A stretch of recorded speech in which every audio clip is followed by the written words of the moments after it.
Одним из самых интересных подъемов является подъем на Столовую гору. Чем же он отличается от тысячи других подъемов по горной местности? Во-первых, он отличается своей неоднородностью. За каждым поворотом совершенно новые локации, ранее невиданные, но понятно для того обывателя, который на гору поднимается первый раз. Для наших старожил Столовой горы это далеко не первый раз, и даже с падениями мы к этим подъемам уже давно привыкли. Ассаламу алейкум ва рахматуллахи ва баракатуху. Далеко Бог качар. Всех приветствую, всем доброго времени суток.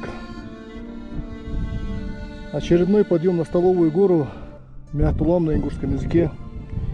Сегодня нас всего трое. Выехали спонтанно, без экипировки, без ничего. Тут, в принципе, по одежде уже видно. Только перчатки и шлем. Позавчера день был государственности нашей республики Ингушетии, 4 июня. Но раз уже не поднялся в тот день,